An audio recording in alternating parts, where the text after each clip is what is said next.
Hi, I'm Otzi Cohen, the CEO and co-founder of EndMilo, and you're watching Taking.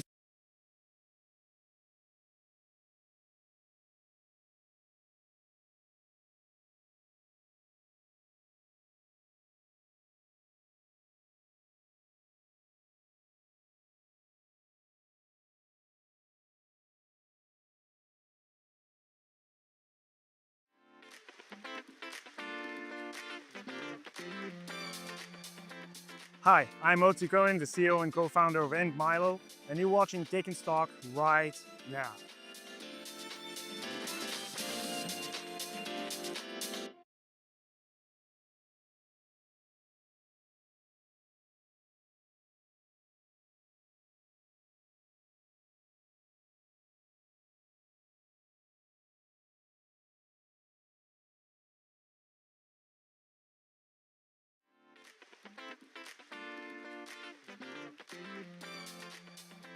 Hi, I'm Otzi Cohen, the CEO and co-founder of EndMilo, and you're watching Taking Stock right now.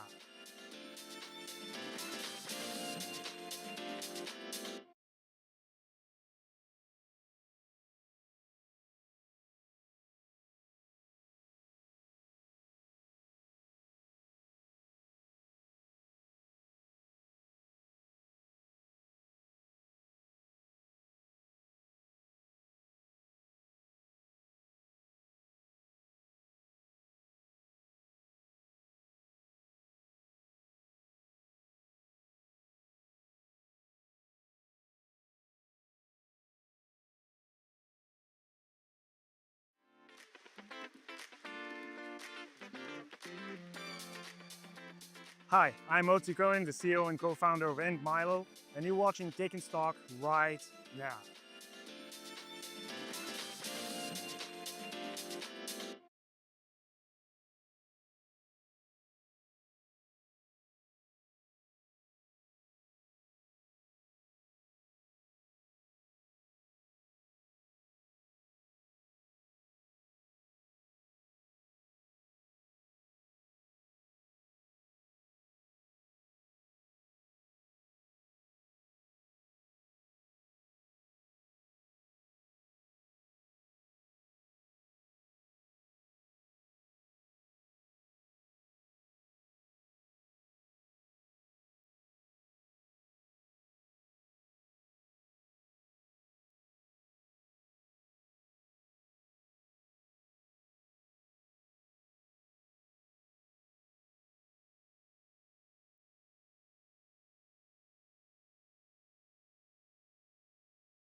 Check 1 2, check 1 2, check 1 2, microphone check 1 2, check 1 2, check 1 2, check.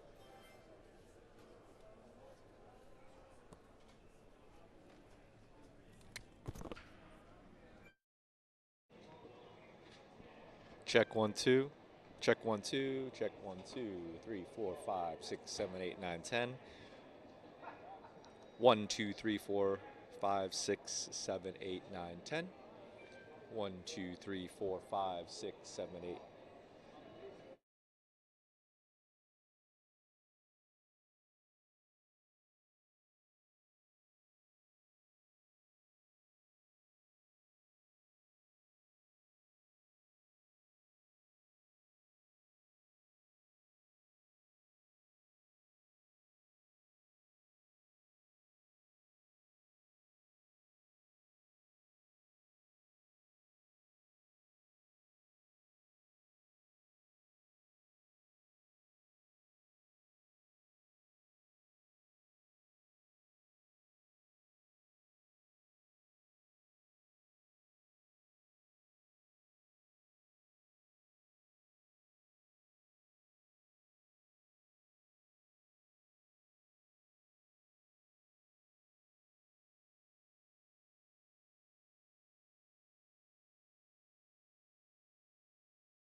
Hi everyone, we're here at Solana Breakpoint in Abu Dhabi, the first time that it has been held in the Middle East. Super excited to be here, and I'm joined today by Jason Dominique. He is the CEO and co-founder of OnChain.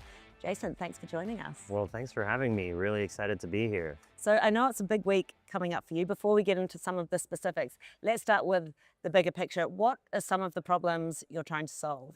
Yeah, well, I mean, going straight into it, we're all really excited about this potential of the on-chain economy, but most people that want to go and, transact on-chain beyond stable coins, because obviously that part is almost pretty figured out, but all of these assets that live, directly on these ecosystems like Base or Solana or BNB Chain, they're very hard to get to because there's many steps involved. One of them being like having to acquire gas. Most people will be like, well, gas is something I put in my car. Beyond that, you have to, give me, the 101 on what is gas. But long story short, when people want to interact on chain and do their first swap, to participate in this on chain economy, 3 out of 4 of them just don't make it there because it's just too hard, too many steps. And so this on-chain world is obviously ginormous. It's a very large market. What are some of the controls that you can put in place, like upon entering? Obviously, you don't want to be able to buy just anything. And Yeah, exactly. So what we say is that, access, but not reckless. So right now we live kind of in a spectrum. We live in a either very centralized and controlled environment, which are these exchanges. And then you have all the way on the other side of the spectrum, we have decentralized finance with the exchanges that live over there, Uniswap, Radium, etc. And unfortunately, the way, the foot that they stand on is a foot where they can't really be biased or decide what could and cannot be bought because they have to remain decentralized. So we're finding ourselves with kind of this massive gap where there's nothing in between that's balanced from from a safety and verified perspective. So that's where we kind of came in. We wanted to increase the access, but we didn't want it to be reckless. So we put together something that we call smart guardrails. These are predetermined kind of areas that we check with the asset themselves that are living on chain. Some of them are contract based. Is there any honeypot risk or minting functions that could kind of drown the supply of the token and affect the price? There's some elements that we're checking. Is there enough liquidity for it to be traded safely without any too much price impact? But fundamentally here, I think what matters is from an access perspective is whenever someone wants to, participate or own one of these assets, they can just come to our website and they can list it on demand without having to ask any permission. And when this request is being done, basically this is when the smart guardrails operate. They operate in real time every single time that a request is being made, so that we know if things are changing. It's not because we've enabled access 2 weeks ago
Hi, I'm Otzi Cohen, the CEO and co-founder of End Milo, and you're watching Taking Stock right now.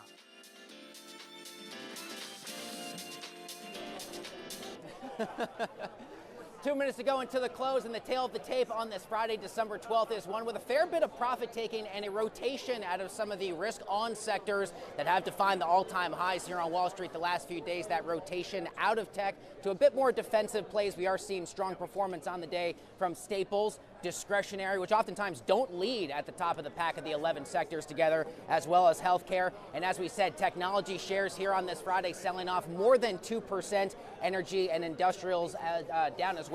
All this coming just one day after fresh all-time highs across several of the major market indexes, and of course 2 days after the FOMC's decision on short-term interest rates. What a jam-packed show we've got on tap. And speaking of the show, welcome to it. You're watching Taking Stock. I'm your host, JD Durkin. Mere moments away, my friends, from the ringing of the iconic closing bell here at the New York Stock Exchange, Madison Square Garden, and the world-famous Harlem Globetrotters set to do the honors here in just a moment. It does not appear as if we'll finish right at session lows, but the S&P 500, fair bit of profit taken on this day, will look like it will finish down more than a full percent. Most of the Magnificent Seven tech stocks are down. A bit of outperformance for Tesla on the day.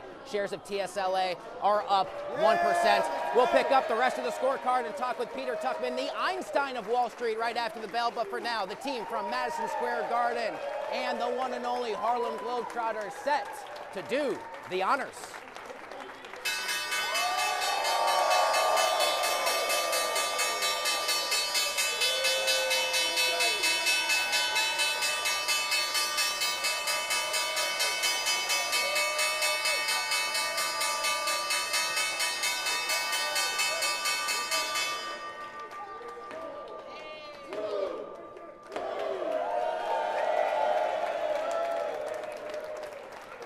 I gotta say, it's not the first time we've had the Harlem Globetrotters down here on the trading floor, but I love the Harlem Globetrotters. There is no close quite like when they come here to do the honors. Final tail of the tape on this Friday, December 12th. Profit taking and rotation out of tech, like we said, that's the big narrative on the day. The S&P down 1%, the Dow down 0.5%, the NYSE Composite Index down about 0.5%, and is oftentimes the case for these defensive risk-off days. The Russell 2000, the small caps, right after an all-time high yesterday, bearing the worst of that rotation. The Russell will finish down 1.5%. Let's bring in Peter Tuchman. He is the Einstein of Wall Street, the institution inside the institution of the New York Stock Exchange. Thank you for being here. As nice. well, it's however you want to hold it, honestly. That's my specialty. You're not kidding. Broad selling across the tape, advance to declines, one advancer for every two declines. So pretty decisively negative breath on this day. Yeah. But after all-time highs, after a Fed meeting, what did you see in today's price action? You know what? Look, I was curious about the way the market reacted to the Fed. Right, the initial thing, all eyes were on that meeting. It was probably the biggest anticipated Fed meeting in a while for lots of different reasons. Just because obviously what's going up against Jay Powell and the president going up against each other, a little bit of a... All right, turn the microphone. There That we helps. go. Welcome I back. don't need a microphone. Hello. Okay. So anyway, look, well anticipated meeting. Okay, the Fed meeting. Right. We had a mid-November. We had a little bit of a wild mixed signals. The spike got down to about 15% probability that we'd have a cut, and then it got up to 85% spike. Right. So Dan Ives said that the chances of us not having a cut are about the same as me playing center for the New York Knicks in the 25-26 season. Sure. So we knew there was going to be a cut. So the 25 base point cut is what the market needed. The market made it clear to us that's what they had to have. Okay, the first reaction, low of the day was the 2 o'clock announcement, high of the day was the closing bell. So Wednesday, whether it was a knee jerk or it was just what the market wanted, the reaction was fine. We came in on the next day, and overnight we had started to sell some stock, and people thought, okay, well now it's really not, the response wasn't a good one, now we're going to start selling it. But we opened at the low yesterday and closed at the high. So that was a show that, you know what, no, we actually like this. And look, and as you described there, look, you're going to have a lot of different, you've got tax harvesting, you've got profit taking, you've got people who are positioning themselves around the fact that they were questioning whether we would have a cut or not. Right? It was very clear to us in November that a lot of the big players had very interest rate sensitive portfolios. We saw that every time the number changed, it sold off aggressively and rallied aggressively. Today, I think it's a mixture of two things. I think it's profit taking. I think it's also tax harvesting. I also think it's response to the Oracle story. Right? The Oracle story describes that we've talked about it before. Oracle, Meta, Google, and some of the bigger players who are not in AI have over the last 6 months committed huge dollars to the data center story. Well, the news that came out today was that the data centers that Oracle is building, which they've locked in a lot of supply to specific players, is going to be delayed a couple of years. Right. Well, think about that. This is a very, look, NVIDIA's sort of monopolized the whole story. It is a limited supply of the GPUs, so when you actually have a supply that's being offered to you and you lock that in, and suddenly that is being delayed a couple of years, that definitely offers a little bit of anxiety. Yeah, Oracle shares down 11%, pulling tech. I got 30 seconds left or so. What's on your radar for next week, the final full trading week here in 2025? Yeah, a lot is going on. We've got an S&P rebalance, we've got a Russell rebalance. As I said, the last 2 weeks of the year, there's a part of me that I've already printed up the Dow 50,000 hats and the S&P 7,000 hats. That's what I'm hoping. I think the runway should be clear. It depends on how the narrative over the weekend is on this story about Oracle. Because if this is more than just profit taking and people start to worry and they sort of bring up that story again about why did these people take on all this debt when they didn't need to, that's going to pull the market down a little bit. You know what, net, it's been a great year. Sure. We're up double digits for the year. The market has told us by 48 record closes that it's going to be a good year, net, no matter what happens in the next 2 weeks. We'll see. Santa Claus is coming to town. All right, there you go. Santa Claus is coming to town. The Santa Claus rally officially kicks off Christmas Eve, goes until the second trading day of January. Who better to kick off the broadcast with the Harlem Globetrotters than the great Einstein of Wall Street? My man, thank you for being here. Thank you. Cheers. Enjoy your weekend. Always Joshua, grab your microphone. Thanks, Jeff, Mateo, you and I are going to head for a walk this way. We will now bring you the latest Polymarket odds with a very closely watched event contract we've been giving you periodic updates to as Polymarket participants are trying to figure out what will be, by market cap, the largest company in the world by the end of 2025. The lion's share of wagers there are predicting that it will be NVIDIA, which has 87% odds, Apple at 13% odds, and the team from Alphabet at 1%. A few other mega caps there as well. Microsoft, Tesla, Saudi Aramco down less than 1%. Current market cap for NVIDIA is 4.3 trillion. Apple just below it at 4.1 with a couple weeks left between now and the end of the year. Jeff, finally, we'll take a look at two NYSE notables here on the day. How about one of the best performers in the S&P 500 today? These both are going to make me hungry. Chipotle shares up 3.6 on the day, finally reclaiming that 50-day moving average, but it's been a tough couple of months here. Fell 20% for the October quarter after a miss on revenue. The company opened up its 4,000th location this week and just announced it will open more than 370 in 2026. Finally, shares of Shake Shack also having a strong day, up just about 5%, announcing this week to investors very ambitious growth plans to boost its market share, as well as loyalty programs as an effort to entice younger customers who are into loyalty programs. Shake Shack shares, that's fun to say, down 34% from the start of the year, but up 6% week to date. In our continuing coverage of Solana, Breakpoint, and Abu Dhabi, FinTech TV's very own Rachel Pether spoke with Jason Dominique of OnChain all about the state of on-chain payments. Take a look.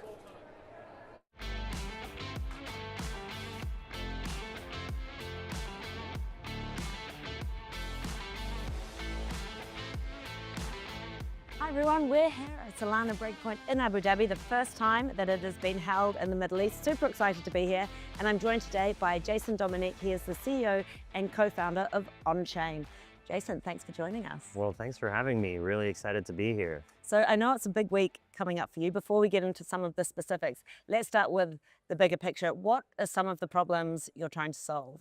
Yeah, well, I mean, going straight into it, we're all really excited about this potential of the on-chain economy, but most people that want to go and, transact on-chain beyond stablecoins, because obviously that part is almost pretty figured out, but all of these assets that live, directly on these ecosystems like Base or Solana or BNB Chain, they're very hard to get to because there's many steps involved. One of them being like having to acquire gas. Most people will be like, well, gas is something I put in my car. Beyond that, you have to, give me the 101 on what is gas. But long story short, when people want to interact on-chain and do their first swap, to participate in this on-chain economy, 3 out of 4 of them just don't make it there because it's just too hard, too many steps. And so this on-chain world is obviously ginormous. It's a very large market. What are some of the controls that you can put in place like upon entering, obviously you don't want to be able to buy just anything. And Yeah, exactly. So what we say is that, access but not reckless. So right now we live kind of in a spectrum. We live in a either very centralized and controlled environment, which are these exchanges. And then you have all the way on the other side of the spectrum, we have decentralized finance with the exchanges that live over there, Uniswap, Radium, etc. And unfortunately, the way the foot that they stand on is a foot where they can't really be biased or decide what could and cannot be bought because they have to remain decentralized. So we're finding ourselves with kind of this massive gap where there's nothing in between that's balanced from from a safety and verified perspective. So that's where we kind of came in. We wanted to increase the access, but we didn't want it to be reckless. So we put together something that we call smart guardrails. These are predetermined kind of areas that we check with the asset themselves that are living on chain. Some of them are contract based. Is there any honeypot risk or minting functions that could kind of drown the supply of the token and affect the price? There's some elements that we're checking. Is there enough liquidity for it to be traded safely without any too much price impact? But fundamentally here, I think what matters is from an access perspective is whenever someone wants to, participate or own one of these assets, they can just come to our website and they can list it on demand without having to ask any permission. And when this request is being done, basically this is when the smart guardrails operate. They operate in real time every single time that a request is being made, so that we know if things are changing. It's not because we've enabled access 2 weeks ago or 5 months ago that access can be granted or permitted today. Amazing. Well, thanks so much for your time, Jason. Personally, I just think that friction is such a big part of why we haven't had true convergence yet. So I think it's great what you're doing in the space. Thank you. Thanks so much for coming on.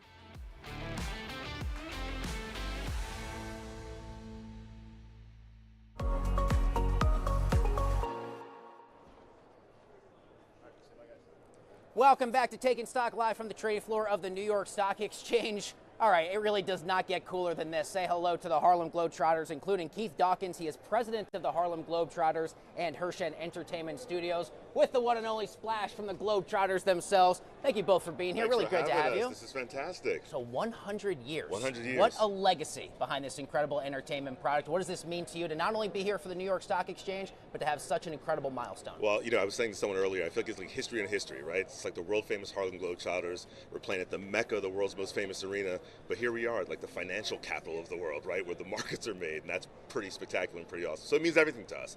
100 years of excellence, 100 years of joy and possibilities of hope. We'll have our entire Globetrotter roster out there. These fantastic new uniforms they're in by celebrated designer Jeff Hamilton made these for us. So it's really an exciting experience. Wait, can you talk to me about the design of the uniforms that Splash got right now? Yeah, so we brought the red, white. 100-year brand. Listen, let's turn around for a little bit. So we brought the red, white, and blue back. We had been out of the red, white, and blue for a few years. New logo, right? 100 years, the 5 stars, the original 5 Globetrotters, the Savoy 5, when Avis Saperstein founded the group back in 1926. Wow. World famous, kind of a nod to, that's what we call ourselves, right? We could travel some 250 tour dates around North America, another 150 tour dates around the rest of planet Earth, right? So, and the red, white, and blue, the stars and stripes, right? I always say to people, if I was the President of the United States, which I wouldn't want to be, my Secretary of State would be the Harlem Globetrotters, because everywhere they show up, people just love them. It's fantastic. I have a sneaking suspicion you probably like the job you're doing now a little bit more than you would be for president. But what a great partner for MSG. You got the world famous Harlem Globetrotters at the world's most famous arena. What does that partnership look like? It's been great. We were able to get back to the Garden about 3 years ago. Wow. And we had an eye towards, we wanted to kick this thing off really in a spectacular way for the 100th anniversary with them. Listen, they've had some of the most iconic events happen there, right? Ali Frazier 1 was there, right? The fight of the century. Billy Joel residency and a variety of other things have been there. And so we really take pride. We love all of our venue partners. Because they're important to us everywhere we play around the globe. But it's special to be in the Garden, right? And we have a lot of players who are from the New York area, so they're excited about that. Can you talk to me a bit about inclusion and some of the ways that you and the operation, you continue to break barriers 100 years later? What does that look like? And constantly having those conversations as an operation. So what's interesting, and that's an important thing for us. I'm glad you asked it, because a lot of people think that, like, oh, it's Steph Curry and Kyrie Irving who are able to do these. I'm like, That wasn't seen in basketball ever. The Globetrotters started that. That blend of sports and entertainment right now, that is, when you think about these financial markets, right? It's like the college football playoffs, and that's a $2 billion franchise in terms of that idea, right? And NIL and all those things. That sports as entertainment, the globalization of the sport, merchandise and licensing being a thing that people want to attach themselves to, the first woman being signed to a professional men's team long before the WNBA, right, which expanded the base and the footprint. In a simpler world then, right, but showing up in a multitude of ways, a live tour, a television product, consumer products, all those things, that all started with the Globetrotters. Talk to me a little bit more about the 2026 Global Tour, what people can expect, and some of the places that you and the players are most excited to visit. Listen, we'll be 250 tour dates around North America, so literally everywhere about North America. Across the rest of the globe, you're talking Australia, New Zealand, all throughout Asia, northern part of Africa, all throughout Europe, so there's no place that we don't cover. We're really excited about that. We got these new uniforms you brought out. We have a variety of new partners on the collectibles front, trading cards, lottery programs we're doing, a whole assortment of things, retail programs we're doing, Walmart, Target, and others, gaming programs, NBA 2K. I mean, it's just a long list of partners. That's and we're amazing. just super excited. And new talent that we brought on board this year, so it's there really we great. go. Well, congratulations to both of you guys. Thanks a lot for being here. I got to say, I've been a huge fan of the brand since I was a kid. Awesome. My mom used to take me at the old Meadowlands Arena to see. I went to a basketball camp with the great Meadowlands, Curly that's Neal great. back in the day. He Yeah. ran a basketball camp Right. for us. It got me so hyped on the brand. Congratulations You were on a center? everything. Thanks a lot. Oh, yeah, for sure. You can tell, right? Yeah. My 5'11" stature, a 5'11" on a good day. Right. Thank you, gentlemen. Thanks, Good to brother. have both of you Thank guys. you. Thanks a lot, Thank you. Splash. Thank What a you. pleasure. Folks, don't go anywhere. Much more Taking Stock coming up from the New York Stock Exchange right after this.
Welcome back to the show. You're watching Taking Stock live from the trading floor of the New York Stock Exchange. We now head back to Solana Breakpoint in Abu Dhabi. That's where FinTech TV's very own Rachel Pether sat down with Tarun Chitra of Gauntlet for a one-on-one interview you do not want to miss. Take a look.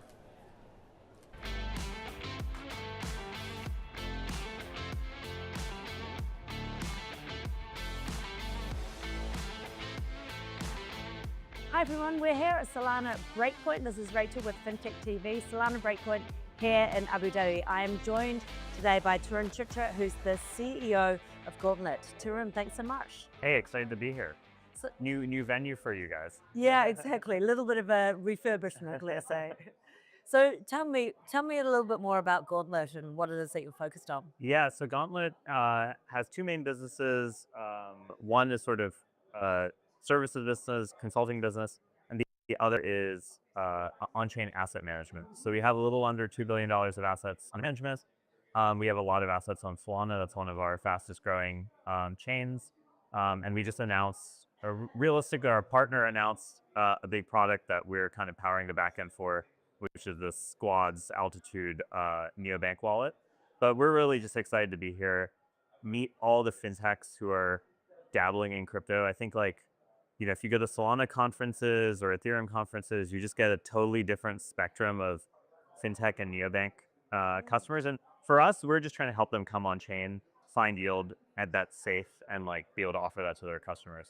And so where are you seeing most of the growth coming from your side at the moment on the customer side? Yeah, so a lot of our partnerships are we work with neobanks, fintechs, some small banks in other countries, like fully regulated institutions, who want to offer their users crypto yield, but safe crypto yield. And we basically go and find safe crypto yield, put it together so that you open your fintech app, you put in $100, and you can watch your money grow. What do you think is still some of the friction points for investors that are on the sidelines when it comes to yield? Like, is it that they don't understand the safety that's involved in it, or how do you bridge that gap? Yeah, for sure. So we've been around for 7 years, which in crypto years is like A 70 lifetime. years. Yeah, it's but we started actually our consulting business and risk management business is we basically audit people's setups and then measure their risk management, sort of assess them in different ways. And then we also do sort of live risk management where we monitor. So we spent 5 or 6 years building out these tools before we went to actually managing assets. So for us, we kind of have played the slow game over time. I would say the most important thing is that right now what you're seeing is people who have stablecoins are just more comfortable from a regulatory standpoint with certain types of low risk crypto yield. The low risk crypto yield is people who are in crypto who want to borrow stablecoins. So they have some crypto asset, maybe they have a bunch of Solana, and they want to borrow stablecoins to buy a house. They want to borrow stablecoins to go leverage long Solana. And we help match borrowers and lenders and find interest rates that make sense for people. And then that goes to our depositors. Yeah, it feels like that collateral management piece has become a bit of a game changer for people that want to come into the space in terms of what they can do with their crypto now. Yeah, definitely. I think that's the idea is that a neobank, they focus on getting users, getting customers, building the best UX. We do the collateral management, the risk management. We do all the matching, kind of assessing the borrowers, stuff like that in real time. And, we're bidding on loans all day. And so we kind of hide that complexity for our customers for banks. So anyway, thank you so much for coming on today. Yeah. It's been a pleasure as always, and look forward to seeing you again soon. Excited to hear it. Thanks so much. Thanks so much, Tyrone. Yeah.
Welcome back to the show. You're watching Taking Stock. We continue on with our ongoing coverage of Abu Dhabi Finance Week and Solana Breakpoint in Abu Dhabi. That's where FinTech TV's very own Rachel Pether sat down with Jack Collier of IONET. Take a look.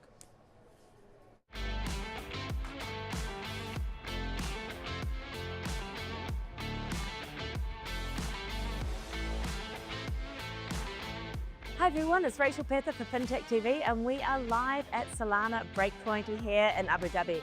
I am joined by Jack Collier, who's the Chief Growth Officer of IO.net. Jack, thanks so much for coming on the show today. Thanks for having me.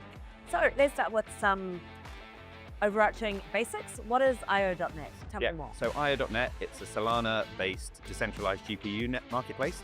And what we do is we essentially get GPU providers from all over the spectrum, whether that's just somebody, with a 4090 or a GPU chip at home, running a server at home, all the way through to large data centers.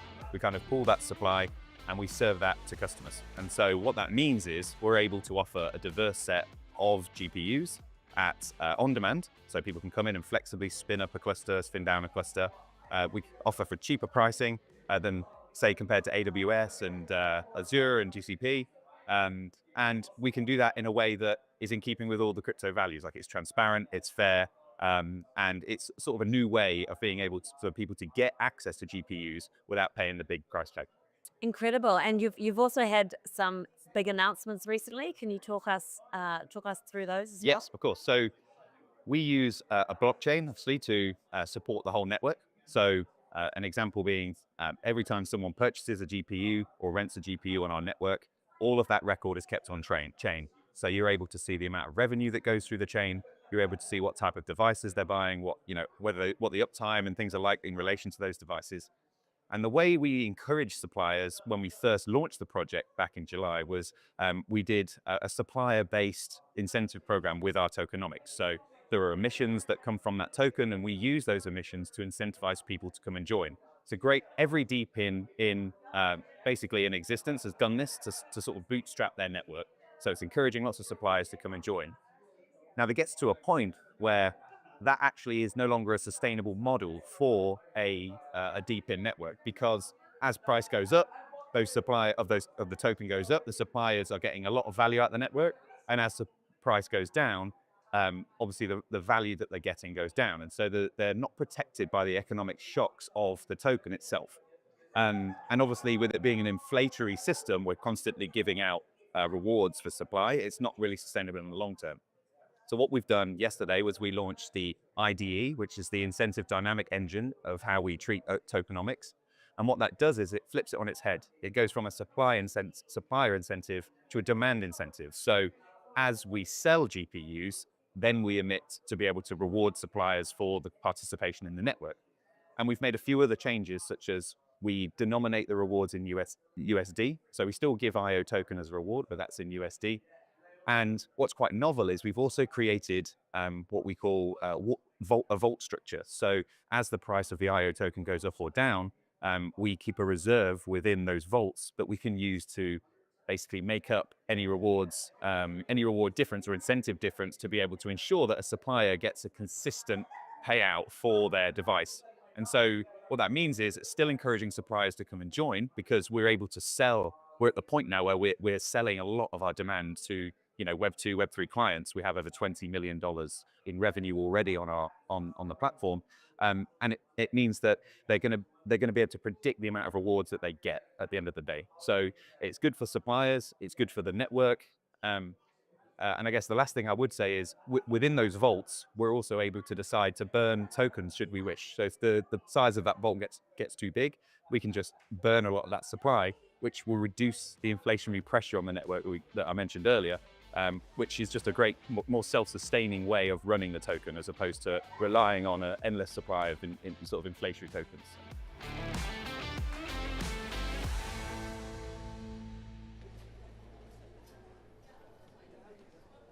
Hello and goodbye. A very special thanks to the Harlem Globetrotters for being on the show. Have a great weekend, one and all. We will see you again on Monday. Woo!